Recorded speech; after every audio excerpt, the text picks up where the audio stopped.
श्री कृष्ण कहते हैं कि पूरी जिंदगी सबका ख्याल रखने वाली माँ और उस माँ का ध्यान रखने वाले बच्चों का रिश्ता इस दुनिया का सबसे खूबसूरत बंधन है। बेटे के लिए माँ सिर्फ माँ ही नहीं बल्कि एक दोस्त भी होती है जिससे वो अपने जीवन की उलझनों को साझा करता है।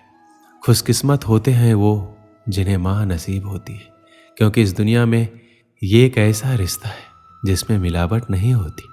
जिंदगी में एक माँ की जगह कोई नहीं ले सकता है। माँ अपने बच्चों से ना सिर्फ निस्वार्थ भाव से प्रेम करती है बल्कि अपने बच्चों को जिंदगी जीना भी सिखाती है।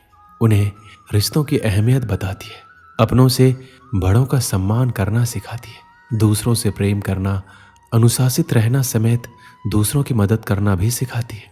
अर्थात एक इंसान अपनी माँ की बदौलत ही समाज में उठने बैठने के लायक बनता है। अर्थात माँ ही एक व्यक्ति की जिंदगी में सब कुछ होती है, क्योंकि माँ से ही इंसान का अस्तित्व होता है। इसलिए अपने माँ को सम्मान दें और उनकी खुशियों को ध्यान रखें, क्योंकि माँ के प्यार के बिना व्यक्ति की जिंदगी अधूरी है। माँ दुनिया का सबसे प्यारा तोहफा है। माँ भगवान का रूप होती है जो न सिर्फ अपने बच्चों से निस्वार्थ प्यार करती है बल्कि उनकी खुशी के लिए किसी भी हद तक गुजर सकती है। माँ हर इंसान की शक्ति और ताकत होती है। माँ न सिर्फ 9 महीने अपने कोख में रखकर दर्द सहकर अपने बच्चों को नया जीवन देती है बल्कि पूरी जिंदगी साए की तरह अपने बच्चों का साथ देती है। माँ की बेहिसाब ममता को चंद शब्दों में नहीं पिरोया जा सकता। आज मैं आपसे 3 प्रश्न पूछूंगा। पहला प्रश्न, ऐसा कौन है जिस पर लगातार प्रहार करने के पश्चात भी वो मुस्कुराए और आपको सुख दे? आपका उत्तर होगा धरती या वृक्ष।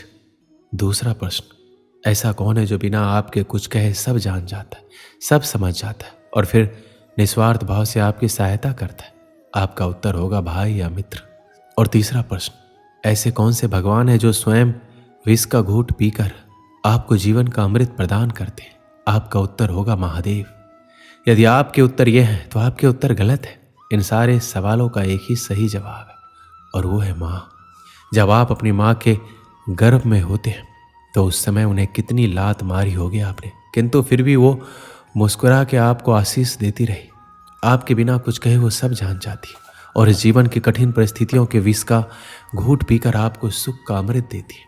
इस जीवन में आप कुछ भी कर लीजिए, अपने माँ का ऋण कभी नहीं चुका पाएंगे। यदि कुछ कर सकते हैं तो जीवन के आनंद में, उद्धव में और धन्यवाद में अपने माँ को स्मरण रखिए। माँ का रिश्ता दुनिया का सबसे खूबसूरत रिश्ता होता है जिसमें सिर्फ प्यार ही प्यार छिपा रहता है। एक माँ का जीवन पूरी तरह अपने बच्चों के लिए समर्पित रहता है।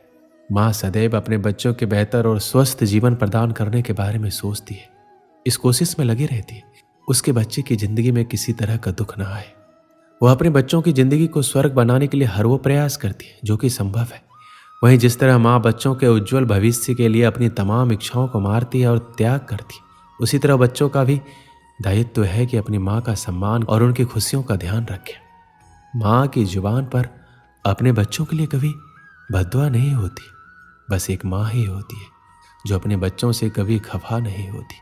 एक कर्ज है जो हम सब पर सवार रहता है, वो हमारी माँ का प्यार है जो जीवन भर हम पर उधार रहता है। हमने तो अपनी माँ की हंसी को देखकर समझ लिया कि हमारी भी किस्मत बुलंद है। एक माँ की दुआ है इस संसार की सबसे बड़ी दौलत होती है। जो समझ गया वो रईस बन जाता है और जो नहीं समझा वो फकीर रह जाता है। माँ से छोटा शब्द इस संसार में कोई नहीं और इस शब्द से बड़ा अर्थ और किसी शब्द का नहीं। एक अच्छी माँ हर संतान के पास होती है, पर जरूरी नहीं कि एक अच्छी संतान हर माँ के पास हो। जब इस संसार में प्यार को निराकार से साकार होने का मन हुआ तब जाकर इस धरती पर माँ का सृजन हुआ। एक माँ की ममता वह सुरीली संगीत है जो हर किसी के दिल में उतर जाता है। माँ चाहे कितनी भी अनपढ़ हो पर अपने बच्चों को जीवन के सबसे महत्वपूर्ण ज्ञान माँ से ही मिलते हैं। माँ चाहे कितनी भी अनपढ़ हो पर बच्चों को अपने जीवन का सबसे महत्वपूर्ण ज्ञान माँ से ही मिलते हैं। माँ अपने बच्चों के लिए त्याग और उनके लिए अपने प्यार की तुलना किसी से भी नहीं की जा सकती। हर बच्चे की पहली गुरु उसकी माँ ही होती है और माँ जो शिक्षा देती है वह जीवन भर उस बच्चे का साथ देती है। माँ वो होती है जो परिवार में किसी की भी जगह ले सकती है, पर पूरे परिवार में कोई नहीं होता जो एक माँ की जगह ले सके। जब एक रोटी के 4 टुकड़े होते हैं तो खाने वाले 5 लोग होते हैं, तो एक माँ ही होती है जो झट से कह देती है कि मुझे भूख नहीं है। इस संसार में सब चीज़ बिकाऊ है, सिर्फ माँ की ममता ही एक ऐसा आशीर्वाद है जिसे कोई बेच नहीं सकता। बहुत देखे हैं हमने ज़माने में प्यार मोहब्बत में जान लुटाने वाले। कभी अपनी माँ से भी जाकर पूछना कि कितनी मुश्किलों से तुझे पाला है उसने, रातों में उठ उठ के। इस संसार में हर जगह ईश्वर का पहुंचना मुमकिन नहीं था, इसलिए उन्होंने माँ की रचना की। इस पूरे संसार में सिर्फ माँ ही एक ऐसी होती है जो किसी भी हाल में जान लेती है कि उसके बच्चों की आंखें सोने से लाल हुई है या रोने से। इस पूरे संसार में सिर्फ माँ बाप ही है जो अपने बच्चों से सच्चा प्यार करते और उन्हें सच्चा प्यार दे सकते। बाकी पूरा संसार सिर्फ दिखावा ही करता है। जरा समय निकाल कर अपनी माँ को देखकर मुस्कुरा भी लिया करो, क्या पता तुम्हारी किस्मत में तीर्थ जाना ही ना लिखा हो। इस संसार में सिर्फ एक माँ ही है जो उस चट्टान की तरह होती है जो अपने संतान पर आने वाले हर मुश्किल से पहले उससे टकराती है।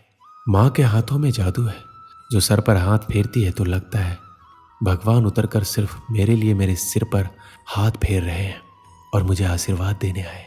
हमारे पूरे भारत देश में अलग अलग भाषाएं, अलग अलग लोग हैं, लेकिन सब अपनी जननी को माँ ही कहते। अलग अलग भाषा होने के बाद भी माँ को माँ ही पुकारा जाता है। हमारी माँ ही हमारे अस्तित्व का निर्माण करती है। हमारी माँ ही हमें एक आदर्श व्यक्ति बनाती है। वह हमारे आत्मविश्वास को कभी घटने नहीं देती है और हमें हमेशा प्रेरित ही करती है ताकि हम आगे बढ़ते रहें, कभी रुके नहीं। माँ हमारे जीवन की वो नींव है जिसकी वजह से हम मजबूत रहते हैं। माँ हमें शारीरिक और मानसिक दोनों रूप से मजबूत बनाती है। एक आदमी एक दुकान में नौकरी किया करता था। वह मेहनती था। काम के प्रति उसकी मेहनत और लगन देखकर उसका सेठ बड़ा खुश रहता था। वह आदमी भी उस दुकान की नौकरी से संतुष्ट था। एक दिन वह बिना बताए छुट्टी पर चला गया। सेठ उस दिन सोच में पड़ गया, क्योंकि ऐसा पहले कभी नहीं हुआ था। वह सोचने लगा, ऐसी क्या बात हो गई कि ये छुट्टी पर चला गया और मुझे बताया तक नहीं। कहीं उसे पैसों की तंगी तो नहीं रही होगी। यह विचार दिमाग में आते ही सेठ ने उसके पगार बढ़ाने का निर्णय ले लिया। अगले दिन वह आदमी वापस काम पर आया। सेठ ने उसे अपने पास बुलाया, उसे बताया, मैंने तुम्हारा वेतन बढ़ा दिया है। अगले महीने की 1 तारीख को उस आदमी को बढ़ी हुई पगार मिली। उसने पगार ली, लेकिन कोई प्रतिक्रिया नहीं दी। ना उसने सेठ को धन्यवाद दिया, ना ही वह बहुत खुश हुआ। बस रोज की तरह काम करता रहा। पगार बढ़ा देने के बाद सेठ निश्चित था कि अब वह आदमी और मेहनत से काम करेगा। कुछ महीनों के बाद वह आदमी एक बार फिर से बिना बताए छुट्टी पर चला गया। इस बार सेठ को बहुत गुस्सा आया कि ये कैसा लापरवाह आदमी है। एक तो मैंने इसकी पगार बढ़ा दी, इसके बाद भी इसे जिम्मेदारी का एहसास नहीं है। फिर से बिना बताए इसने छुट्टी मार ली। अगले दिन वह आदमी काम पर आ गया। सेठ ने पहले ही तय कर लिया था कि अब वह उसकी पगार घटा देगा। उसने उसे बुलाकर बता दिया कि अगले महीने से वही पगार मिलेगी जो तुम्हें पहले मिलती थी। अगले महीने उस आदमी को घटी हुई पगार मिली, लेकिन इस बार भी उसने कोई प्रतिक्रिया नहीं दी, ना ही उसे दुख हुआ। बस अपने कामों में लगा रहा। यह देखकर सेठ हैरान हो गया। उसने उसे बुलाकर पूछा, क्या बात है, जब मैंने तुम्हारी पगार बढ़ा दी तब तुम खुश नहीं हुए, और जब मैंने तुम्हारी पगार घटा दी तब तुम दुखी भी नहीं हुए। आखिर क्या बात है? आदमी बोला, सेठ जी, जब मैं पहली बार काम पर नहीं आया था उस दिन मेरे बेटे का जन्म हुआ था। उस समय जब आपने मेरी पगार बढ़ाई तो मैंने सोचा कि जो अतिरिक्त पैसा मुझे मिला है वो उस बच्चे के हिस्से का है, इसलिए मैं ज़्यादा खुश नहीं हुआ। जब मैं दूसरी बार काम पर नहीं आया तब मेरी माँ का देहांत हो गया था।